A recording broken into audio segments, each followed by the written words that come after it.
નમસ્કાર, મંતવ્ય ન્યૂઝમાં આપનું સ્વાગત છે. હું છું કુંજ. વિશેષ રજૂઆતમાં વાત કરીશું. સુનીતા આવી રહી છે. જી હા, ભારતીય મૂળની અમેરિકન અવકાશયાત્રી સુનીતા વિલિયમ્સ એલોન મસ્કની કંપની સ્પેસએક્સના સ્પેસક્રાફ્ટ ડ્રેગનમાં પરત ફરી રહી છે. સ્પેસક્રાફ્ટ ઇન્ટરનેશનલ સ્પેસ સ્ટેશન ISSથી અનડોક થઈ ગયું છે. ભારતીય સમય મુજબ વહેલી સવારે 3:30 વાગે પૃથ્વી પર આવશે. આ સ્થિતિમાં સુનીતા વિલિયમ્સ સહિત 4 અવકાશયાત્રીઓના ઉતરાણની પણ શું પ્રક્રિયા છે તેના પર વાત કરીશું, સમજીશું. સુનીતા વિલિયમ્સ અને બુચ વિલ્મોર 9 મહિના 13 દિવસ પછી પૃથ્વી પર પાછા ફરી રહ્યા છે. ત્યારે શું છે પડકારો અને હજુ પણ સેફ લેન્ડિંગને લઈને કઈ કઈ એવી વસ્તુઓ છે, મુદ્દાઓ જે ખૂબ જ મહત્વપૂર્ણ બની રહેશે, આ તમામ મુદ્દા ઉપર વાત કરીશું. વાપસીનું કાઉન્ટડાઉન, સુનીતા આવી રહી છે.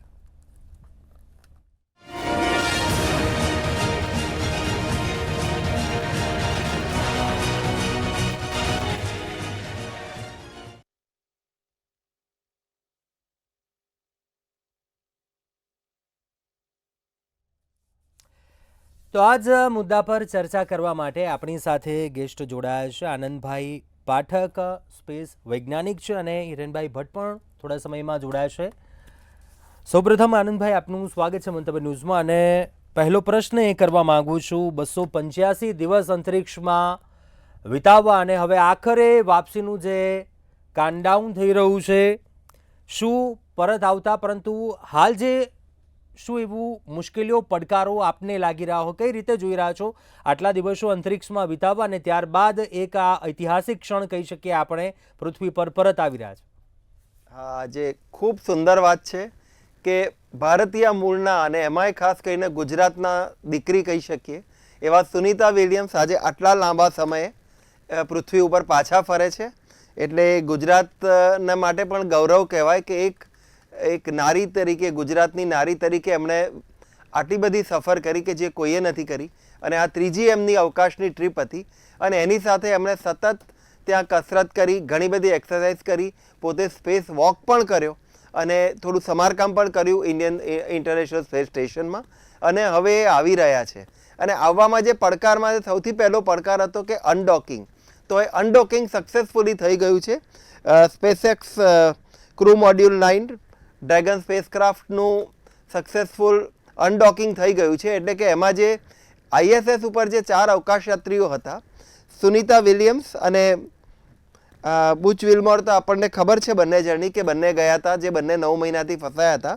અને એમની સાથે બીજા 2 અંતરિક્ષ વિજ્ઞાનીઓ એ પણ એમની સાથે પાછા આવશે. એમના નામ છે રોસકોસ્મોસ કોસ્મોનોટ એલેક્ઝાન્ડર ગોર્બનોવ અને નિક હ્યુજ. આ બંને, એટલે આમ 4 જણા અત્યારે સક્સેસફુલ કે જે શિપ છે, સ્પેસશિપ કે જે એમને ત્યાંથી લઈને અહીંયા આવવાની છે, એની અંદર એ લોકો સક્સેસફુલ બેઠી ગયા છે. અને એ મોડ્યુલ અત્યારે ઓલરેડી ISSથી છૂટું પડી ગયું છે. એટલે એક ડોકિંગ અને અનડોકિંગ, અને આ ડોકિંગ અનડોકિંગ એ ખૂબ મહત્વનો વિષય છે કે ખૂબ ઝડપથી જતો હોય સ્પેસક્રાફ્ટ અને એની સાથે ISS બી લગભગ પૃથ્વીને 90 મિનિટમાં પૂરું કરે એટલી સ્પીડથી ફરતું હોય, એની સાથે આ બીજું વાહન જાય અને ફિટ થાય. અને આપણે માટે ભારતીય તરીકે એક ગૌરવની વાત છે કે વિશ્વના 4 જ દેશ છે કે જે આ પ્રક્રિયા કરી શકે છે. એમાં અમેરિકા છે, રશિયા છે, ચાઇના છે અને ચોથો દેશ હમણાં જે ઉમેરાયો સ્પેસએક્સ એક્સવેન પછી ભારત છે. ઇસરોએ સફળતાપૂર્વક આ કાર્ય કરી બતાવ્યું છે અને એનાથી આપણે આ રીતે ડોકિંગ અનડોકિંગ આપણે ભારત પણ કરી શકે છે. અને આ સ્પેસના અનડોકિંગ પછી હવે એમાં બેસી ગયા છે. એટલે હવે ધીરે ધીરે અત્યારે એમની જે મેઇન ચેલેન્જ છે એ 28,000 કિલોમીટરની સ્પીડ ઉપર એ જે સ્પેસએક્સ ક્રૂ મોડ્યુલ ફરતું હોય એને ધીરે ધીરે પૃથ્વીના વાતાવરણમાં લાવી અને પછી એમને સ્પેસિફિક જગ્યાએ ફ્લોરિડામાં એટલાન્ટિક ઓશનમાં ઉતારવાના છે. એટલે આમ બધી એક પછી એક ચેલેન્જો અને પ્લસ એમના સ્વાસ્થ્ય સાથેની ચેલેન્જ, એ આપણે હવે આગળ વાત કરીશું. આપણી સાથે હિરેનભાઈ ભટ્ટ છે, તે પણ જોડાયા છે. સર, આપનું પણ સ્વાગત છે. ધન્યવાદ.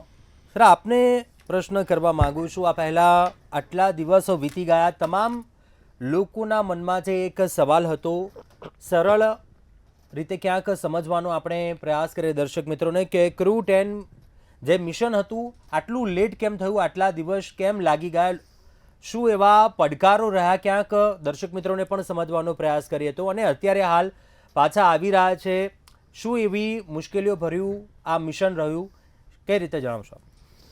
અવકાશ યાત્રા છે ને એ ખૂબ જ જોખમી વસ્તુ છે, કેમ કે તેના અંદર જીવન સાથે અનેક વસ્તુઓ જોડાયેલી છે. આપણને એવું લાગે છે જ્યારે પૃથ્વી ઉપર આપણે સામાન્ય વાતાવરણમાં હોઈએ છીએ ત્યારે કે જીવન ખૂબ જ સરળ છે, ઓક્સિજન અવેલેબલ છે, પ્રેશર અવેલેબલ છે સફિશિયન્ટ. અવકાશની અંદર જ્યારે જાઓ ત્યારે તમારે એના સ્પેસિફિક પેરામીટર્સમાં ખૂબ જ જે કંઈ પૃથ્વીનું વાતાવરણનું દબાણ છે એવા જ દબાણથી તમારે સ્પેસ સૂટ પહેરવા પડે છે. અને જ્યારે આ ક્રૂની અંદર ઇન્ટરનેશનલ સ્પેસ સ્ટેશન બનાવેલું છે એ એવી રીતે ડિઝાઇન થયેલું છે કે અંદર એ લોકો સ્પેસ સૂટ પહેર્યા વગર, જે રીતે આપણે ઘણી વખત જોઈએ છીએ એમને ટી શર્ટ્સમાં પણ હોય છે નોર્મલ કપડાં પહેરીને, પણ એની અંદર ઓક્સિજન અને બધા પ્રેશર આપેલા હોય છે. હવે ઓરિજિનલી જે આ મિશન હતું એ 8 દિવસ માટે સુનિતા વિલિયમ્સ મેડમ અને બુચ વિલ્મોર માટે હતું. હવે થયું એવી ઘટના કે એની અંદર એક લીકેજનો પ્રોબ્લેમ થયો, હિલિયમ લીકેજ, અને ધીરે ધીરે એ લીકેજ સામાન્ય તો હોતું જ હોય છે થોડું, અમુક ગ્રામ્સ પર અવરનું, પણ એ સમય જતાં એકદમ સિરિયસ થઈ ગયું. અનફોર્ચ્યુનેટલી એની પછી પણ બીજા મિશન માટે પ્રયત્ન કરવામાં આવ્યા. દરેક વખતે ક્યાંક ને ક્યાંક એવા ચેલેન્જીસ આવ્યા કે એમનો પાછા ફરવાનો જે તય સમય હતો એ ધીરે ધીરે ડિલે થતો ગયો. પણ આપણે અત્યારે એમને ખૂબ જ ધન્યવાદ આપવા પડે, સુનિતાજી અને એમની આખી ટીમ અને નાસાની ટીમ, કે જેમણે હિંમત રાખી અને આટલા પડકારો વચ્ચે આ સમય પણ સફળતાપૂર્વક પસાર કર્યો. એમની હેલ્થને કે કોઈ બી બીજા પેરામીટર્સની ડિટોરિએટ થવા નથી દીધા. અને હવે એ લોકોનું પાછા ફરવા માટે સ્પેસ એક્સનું જે 9 મિશન છે, મિશન 9, એ ક્રૂ 9 મેમ્બર્સ વાળું ઓલરેડી ત્યાંથી ડિટેચ થઈ ગયું છે અને સદનસીબે એમની રિટર્ન જર્ની માટેની તૈયારી થઈ ચૂકી છે. અને આ 4 મેમ્બર્સ જે છે એ આપણે ઈચ્છીએ કે સફળતાપૂર્વક પરત ફરે, કેમ કે આ એન્ટ્રી જે છે એ પણ ખૂબ જ જોખમી હોય છે. આનંદભાઈ, આપણે આ પહેલાં તમે જણાવ્યું અંતરિક્ષથી લઈ પૃથ્વી પર લેન્ડિંગ થશે, લેન્ડિંગ બાદ પણ એવા શું પડકારો રહેશે, હેલ્થ સંબંધિત પણ ક્યાંક આપે આ પહેલાં જણાવ્યું કે એવી ઘણી એવી સમસ્યાઓ રહેશે, શું એવી બાબતો છે મુશ્કેલીજનક બની રહેશે, હજુ શું એવું ખાસ ધ્યાન રાખવામાં આવશે? મેડિકલ સાયન્સ માટે પણ એક ખૂબ ગહન વિષય છે અને આપણા કોમન મેનને પણ ખૂબ જાણવાની ઉત્સુકતા થાય, કેમ કે બધાનું હૃદયથી ઘણા બધા લોકો છે કે જે સુનિતા વિલિયમ્સ સાથે જોડાયેલા છે. અમારું એક બ્લેસિંગ્સનું ગ્રુપ છે, તો એમાં પણ કેટલા બધા મેસેજ આવી ગયા કે ભાઈ બધા સુનિતા વિલિયમ્સ માટે પ્રાર્થના કરજો કે એ સફળતાપૂર્વક આવી શકે અને એમની તબિયત અહીંયા આવ્યા પછી પણ સારી રહે.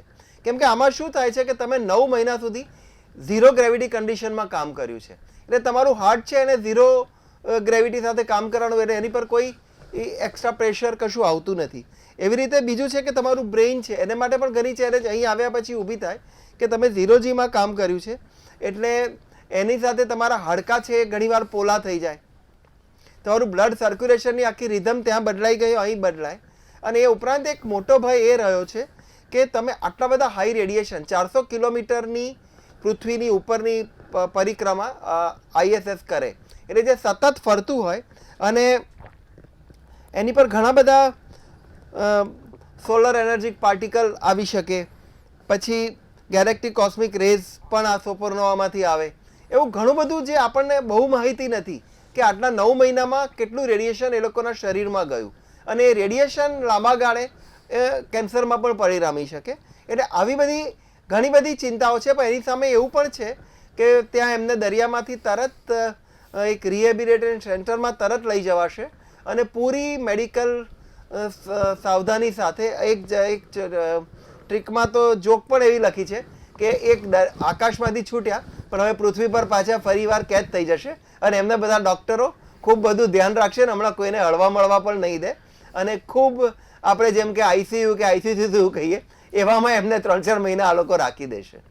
જી જી હિરેનભાઈ, એક વસ્તુ એ પણ સમજવી છે, અવકાશયાન ISSથી અલગ થયું પરંતુ વાયુમંડળથી હવે આ ભ્રમણ કક્ષામાં પ્રવેશવું ડ્રેગન કેપ્સ્યુલની જે વાત થઈ રહી છે તે શું છે, કેટલું સેફ છે તે મામલે જણાવશો? આપણે આનંદભાઈએ પણ કહ્યું એ રીતે ત્યાં આગળ રહેવું એ એક મુશ્કેલ છે, ત્યાં આગળ જવું એ પણ મુશ્કેલ છે, અને અવકાશ યાત્રા કરી અને પાછા આવવું એ પણ એટલું જ જોખમી છે. જ્યારે ડ્રેગન કેપ્સ્યુલની ટેકનિકાલિટીની વાત કરીએ તો આ એની 10મી ખેપ છે અને આ 9મી સફળતાપૂર્વક હશે. જે એની પહેલાંની હતી એ સ્યુડો ખેપ હતી, એટલે કે માણસ વગર આખું ટેસ્ટિંગ કરવામાં આવ્યું હોય. હવે આ જ્યારે ડીઓર્બિટિંગ ચાલુ થઈ ગયું છે અત્યારે, ત્યારે ડીઓર્બિટિંગની અંદર જ્યારે એકચ્યુઅલી વાતાવરણમાં પ્રવેશ કરવામાં આવશે ત્યારે એનો એંગલ, એની જગ્યા, આ બધું બહુ જ મહત્ત્વનું રહેશે. અને આ જેમ આનંદભાઈએ વાત કરી એ રીતે ત્યાં માઇક્રોગ્રેવિટીની અંદર લાંબા સમય સુધી રહેવાનું છે, અને રહ્યા પછી પૃથ્વી ઉપર એકદમ પરત ફરવાનું છે. એ જે એમનો અનુભવ હોય છે જે કોઈ અવકાશ યાત્રીઓનો, એ એટલો એવા પ્રકારનો હોય છે કે એ જ્યારે એકદમ આપણને એક સાથે એક વજનદાર વસ્તુની ઉપર આપણને મૂકી દેવામાં આવ્યો હોય, અથવા તો પગ ઉપર જાણે 9-10 કિલોનું વજન બાંધી દીધું હોય, એવો અનુભવ એમના શરીર પર જ્યારે એ લોકો અર્થને સ્પર્શે ત્યારે થતો હોય છે. એટલે ડીઓર્બિટિંગ એટલું જ મહત્ત્વનું છે. એની સાથે સાથે એનો વાતાવરણમાં પ્રવેશવાનો એંગલ મહત્ત્વનો છે.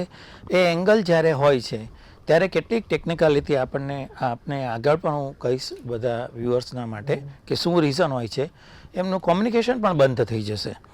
તો આ જે સમય છે એ એકદમ ક્રુશિયલ હશે આખા મિશન માટે, અને એટલા માટે તે કે કેટલીક વસ્તુઓ માણસ પોતાની બધી જ શક્તિઓ પ્રમાણે બનાવે છે, પણ છેલ્લે તો આપણે એક સુપર પાવર કે ઈશ્વરની એક પ્રાર્થનાના સમયે જ બધા જ એવી રીતે જીવતા હોય છે. અને જેમ મહાન વૈજ્ઞાનિક હોય, જેમ મહાન લોકો હોય, એ લોકો વધુને વધુ એ વસ્તુને સમજતા હોય છે, કેમ કે એની સાથે સંકળાયેલા જોખમોથી તેઓ વાકેફ હોય છે. આમ સુનીતાજી અને આખી ટીમ જે છે, અને નાસાનું ગ્રાઉન્ડ સપોર્ટ સિસ્ટમ કે જેણે આટલા વખત સુધી ડે ટુ ડે એમની સેફટી, સિક્યોરિટી, એમને સ્વસ્થતાનો વિચાર કર્યો છે, એમને પણ આપણે ધન્યવાદ દેવા ઘટે. આનંદ સર, આપને શું લાગે છે સૌથી આ મિશન છે ચેલેન્જિંગ ટાસ્ક શું રહેશે આપના મતે? આમાં એક સૌથી ચેલેન્જિંગ જે ટાસ્ક છે કે ડીઓર્બિટિંગ થઈ ગયું અને ત્યાંથી અનડોકિંગ થઈને જ્યારે પૃથ્વીમાં આવતું હોય ત્યારે આવું કોઈ પણ ઓબ્જેક્ટ કે જે જ્યારે પૃથ્વીના વાતાવરણમાં પ્રવેશ કરે ત્યારે એના સંપર્કમાં આવવાથી એની અંદર એક તો એની ગતિ બહુ હાઈ છે, અને એના લીધે ખૂબ બધું ઘર્ષણથી ખૂબ બધી ગરમી પેદા થાય. એટલે સૌથી વધુ મોટી ચેલેન્જ એ છે કે આ જે ખૂબ બધી ગરમી પેદા થાય એ આપણા જે અંતરિક્ષના યાત્રીઓ છે એમના સુધી જવી નહીં જોઈએ. એ આપણે એક ભારતીય વૈજ્ઞાનિક કલ્પના ચાવલા એ આ જ રીતે રીએન્ટ્રીમાં ગુમાવી શક્યા છીએ. એટલે સ્વાભાવિક છે કે આપણો દેશનો દરેક માણસ એને આ કન્સર્ન હોય કે આ ગરમીથી આ યાન કઈ રીતે બતાવશે. તો આ જે વેહિકલ છે ડ્રેગન, એમાં કંઈક 4 એક્સ્ટ્રા સુરક્ષાના ફીચર્સ છે, એડિશનલ ફીચર છે. એમાં એક ખાસ છે કે લોન્ચ એબોર્ટ સિસ્ટમ છે, કે જો એવું લાગે તો આખું તમારું લોન્ચ એબોર્ટ થઈ જાય, અને લોન્ચ એબોર્ટ થઈ જાય કે લાગે કે આમાં હીટ જઈ રહી છે, અને પાછું તમારું આખું ડીઓર્બિટ થઈ અને પાછું તમારું જે આખું વેહિકલ છે એ ફરી સ્પેસ સ્ટેશન ઉપર પાછું જાય.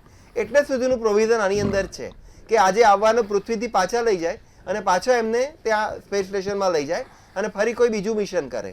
અને બીજું એક એવું છે કે થર્મલ પ્રોટેક્શન સિસ્ટમ છે કે આની અંદર જે કેપ્સ્યુલ છે કે જેની અંદર 4 અવકાશયાત્રીઓ છે અને ટ્રંક છે, તો ટ્રંકની અંદર ફાયર મોડ્યુલ છે.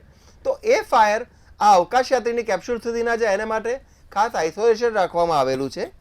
અને તદુપરાંત ત્રીજો પોઈન્ટ એ છે કે આખું ઓટોનોમસ ઓપરેશન છે, એટલે સ્વયં સંચાલિત છે આખી વસ્તુ, એમાં કોઈએ કરવાનું કશું જ નથી. અને ચોથો જે છે એ સીટ સિસ્ટમ પર છે જે આગથી બચવા માટે આપી છે. પણ હા, તમે કહ્યું એમ થોડીક ચિંતા તો થાય, કેમ કે એમાં એક જ્યારે આ એટમોસ્ફિયરમાં આવતું એને ખૂબ ઘર્ષણથી ખૂબ ગતિ પણ હોય અને ખૂબ બધી ગરમી હોય, અને આખું આયન જાણે આપણને લાગે કે કોઈ તણખો આકાશમાંથી આવી રહ્યો છે કે આગનો ગોળો આવ્યો છે. એ સમયે કોમ્યુનિકેશન પણ સંપૂર્ણ બ્લેકઆઉટ થઈ જાય, એટલે એમની અંદરની કોઈ માહિતી આપણને મળે નહીં. પણ બધી ઇલેક્ટ્રોનિક સિસ્ટમ છે અને એની પર આપણે રિલાય કરી શકીએ છીએ. હિરેનભાઈ, આપના મતે શું લાગે છે ચેલેન્જિંગ ટાસ્કની વાત કરીએ એવું શું ખૂબ જ ચેલેન્જિંગ એવું રહેશે, પડકારજનક રહેશે, ટાસ્ક મિશન એ મહત્વપૂર્ણ રહેશે આમાં? જ્યારે આપણે કોઈ બી અવકાશી પદાર્થ હોય, જે આર્ટિફિશિયલ સેટેલાઇટ કહીએ કે આ રીતની મિશન કેપ્સ્યુલ્સ કહીએ, એ પૃથ્વી ઉપર જ્યારે બહાર ફરતી હોય ત્યારે પૃથ્વીના ગુરુત્વાકર્ષણનું એક કેન્દ્રગામી બળ અને કેન્દ્ર ત્યાગી બળ એક સરખું કરવા માટે થઈને એ લગભગ 27,400 કિલોમીટર પ્રતિ કલાકની ઝડપે ફરી રહ્યું હોય છે. આટલી ઝડપે એમણે જ્યારે રીએન્ટ્રી કરવાની આવે છે તે એ ઝડપ થોડી ઘટાડવામાં આવે છે, પણ એટલી ઘટાડી ના શકાય અને એ ધાર્યા જગ્યાએ જ્યાં આગળ આપણે લેન્ડ થવાની બધી ગણતરીઓ અતિશય કોમ્પ્લેક્સ સુપર કોમ્પ્યુટર્સથી આ બધી ગણતરીઓ કરવામાં આવતી હોય છે અને એ રીએન્ટ્રીની જે જગ્યા અને જે એનો એંગલ હોય છે એ પ્રમાણે નક્કી કરવામાં આવે છે. હવે જ્યારે રીએન્ટ્રી થાય ત્યારે ક્રૂ મોડ્યુલની અંદર સફિશિયન્ટ એની અંદર થર્મલ બ્લેન્કેટ્સ કહીએ, એટલે કે એવી પ્રકારના ધાબળા અથવા તો કવચ કે જે બહાર જતી ગરમી, બહારની ગરમીને અંદર પ્રવેશવા ના દે. ઉપરાંત હિલિયમના કવર્સ છે, હિલિયમ ગેસ ઠંડો હોય છે એનાથી ઠંડુ રાખવાનો પ્રયત્ન કરવામાં આવે છે. પરંતુ જ્યારે આ એન્ટ્રી થાય ત્યારે એની સ્પીડ 27,000 કિલોમીટર પર અવર હોય છે, ત્યાંથી ધીરે ધીરે ઘટાડવાની છે અને પૃથ્વીના જ્યારે નીચેના જગ્યાએ આવે ત્યારે એની સ્પીડ લગભગ 32 કિલોમીટર પર અવરની કરવાની હોય છે. આ સમય દરમિયાન 2000 ડિગ્રી સેન્ટીગ્રેડ જેટલું તાપમાન ક્રિએટ થાય છે અને એનાથી એટમોસ્ફિયરિક જે ગેસીસ હોય, જે આને આપણે વાતાવરણ કહીએ છીએ, એનાથી પ્લાઝમા ક્રિએટ થાય. પ્લાઝમાની અંદર ઇલેક્ટ્રોમેગ્નેટિક વેવ પસાર થઈ શકતા નથી. તેને કારણે આ કોમ્યુનિકેશન બ્લેકઆઉટ હોય છે. એટલે સંપૂર્ણ ઓટોમેટેડ સિસ્ટમ્સ, કોઈ પણ હ્યુમન ઇન્ટરફેરન્સ વગર, એટલે મનુષ્ય કોઈ પણ કશું ના કરી શકે એવી રીતે કોમ્પ્યુટર પ્રોગ્રામિંગથી આખી પ્રક્રિયા કરવામાં આવે છે. અને એ કોમ્યુનિકેશન નહીં હોવાનું છે એ જ્ઞાત છે કે આટલી મિનિટ સુધી આપણું જે આ મોડ્યુલ છે એ પ્લાઝમા સ્ટેટથી કવર્ડ રહેશે. એટલા માટે એ લોકોને બધી જ ગણતરીઓ વ્યવસ્થિત હોય છે અને એનું સંપૂર્ણ પ્રોગ્રામિંગ ઓટોમેટિક કરવામાં આવે છે. જેમ ભાઈ આનંદ પાઠકજીએ કહ્યું એમ એ ટેમ્પરેચર ખૂબ જ હાઈ હોય છે, 2000 ડિગ્રી સેન્ટીગ્રેડથી વધુ થઈ જાય છે. તો એનાથી થર્મલ પ્રોટેક્શનના મલ્ટિપલ ઓપ્શન્સ અંદર રાખવામાં આવ્યા હોય છે અને એ ટેકન કેર હોય છે કે under normal plus minus several circumstances અવકાશ યાત્રીઓને કોઈ તકલીફ ના પડે. આનંદભાઈ, શું કહેશો? આ ખૂબ જ એક ઐતિહાસિક ક્ષણ બની રહેશે. આ વાપસીનું કાઉન્ટડાઉન તમામ લોકો છેલ્લા ઘણા મહિનાઓથી આપણે ન્યૂઝમાં પણ જોતા કે ક્યારે આવે છે, ક્યારે આવે છે. આખરે આ મિશન સક્સેસફુલ થવા જઈ રહ્યું છે. એક સંદેશો આપવા માટે પણ આપ શું જણાવશો? આ કેટલું ખૂબ જ ઐતિહાસિક ક્ષણ બની રહેશે? ખરેખર આ એક ખૂબ સુંદર ને ખૂબ ઐતિહાસિક ક્ષણ બની રહેશે કે આટલા લાંબા અવકાશમાં સમય પસાર કર્યા પછી ભારતની દીકરીને, એમાં એમ કહીએ તો ગુજરાતના દીકરી એવા સુનીતાજી પાછા આવશે આવતીકાલે સવારમાં. આપણે જ્યારે ઉઠશું ત્યારે તો આવી ગયા હશે અને એક ખૂબ આનંદની વાત બનશે. અને મને તો એવું લાગે છે કે અમદાવાદમાં પણ ઘરે ઘરે લોકો કહે છે કે આજે અમે લાપસીનું આંધણ મૂક્યું છે અને આજે એક બહુ સારો દિવસ અમારા માટે આવ્યો છે. અને ઘણી ચિંતા કરી, ઘણા બધો આ બાને લોકો ઘણું વાંચ્યું સ્પેસ વિશે, ઘણું બધું જાણ્યું. ઘણા લોકોને ખબર પડી કે સ્પેસમાં કઈ રીતે 90 મિનિટનો દિવસ હોય અને આવું બધું. અને વિજ્ઞાનના ઘણા બધા પ્રયોગો હજુ સુનીતાબેન આવ્યા પછી એમના પર પણ થશે કે લાંબા સમય તમે સ્પેસ મારો તો શરીરમાં શું ફેરફારો થાય છે. અને એ બધું જ થઈ અને એક ખૂબ આનંદનો દિવસ આવતીકાલે બની રહેશે અને આ ખૂબ સક્સેસફુલ મિશન માટે આપણે પ્રાર્થના કરીએ. હિરેન, જરા આપ શું કહેશો આ ઐતિહાસિક ક્ષણને લઈને? આપ શું મેસેજ આપશો? એ ખરેખર ઐતિહાસિક ક્ષણ છે. ફક્ત આપણા માટે જ નહીં, સમગ્ર માનવજાત માટે એક ઐતિહાસિક ક્ષણ હશે. કેમ કે આટલા ચેલેન્જીસ અને આટલા પ્રોબ્લેમ ક્યારેય ઇન્ટરનેશનલ સ્પેસ સ્ટેશનના કોઈ બી મોડ્યુલ જોડે આવેલા નથી. તો મનુષ્યજાત પણ પહેલી વખત આખા વૈજ્ઞાનિકોનું જે જગત છે અવકાશ વિજ્ઞાનના, અનેક એન્જિનિયરો, હજારો વૈજ્ઞાનિકો એના પર કામ કરી રહ્યા છે. એમને પણ ખબર છે કે આ વસ્તુ એક એવી ઘટના છે કે આવું ક્યારેય પહેલાં આપણી જોડે ચેલેન્જ આવી નથી, કે આવું કશું બન્યું નહોતું. હવે જ્યારે બની રહ્યું છે ત્યારે આની સફળતા જે છે એ સુનીતા વિલિયમ્સજીની, ભારતીયોની, એક ભારતીય મૂળની વૈજ્ઞાનિક તરીકે એમનું આપણું એટેચમેન્ટ પણ એટલું છે, અને ઉપરાંત સમગ્ર માનવજાત માટે આ એક સૌથી સફળ ઘટના બની રહેશે. ફક્ત એટલું જ નથી, જ્યારે આપણે બી કોઈના ઘરે અઠવાડિયું રહેવા જવાનું હોય અને આપણે 280 દિવસ જો ક્યાંય રહેવાનું થાય તો સ્વાભાવિક છે કે તમે એની માનસિક તૈયારી હોતી નથી.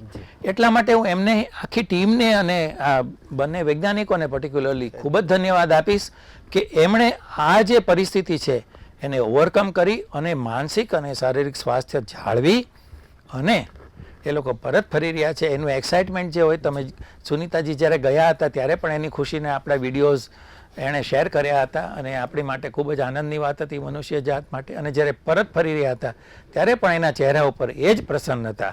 એ તમે બંને ચારે અવકાશયાત્રીઓનો ફોટો જોયો હશે, બુચ વિલ્મે, સુનીતાજી, નિક ક્યુગ અને ગોર્બુનોવનો, કે એ લોકો એટલા જ પ્રસન્નતાથી જાણે પરત આવવાના હોય તો જેમ ઘરે આવવાના હોય, ને જે ખુશી હોય એટલી જ ખુશી અને એ જ સ્વસ્થતા એમની પાસે હતો. એમના ચહેરા પર ક્યાંય ચિંતાની લકીર દેખાતી નથી. એ એમનો ટેકનોલોજીનો ઉપર વિશ્વાસ બતાવી રહ્યો છે.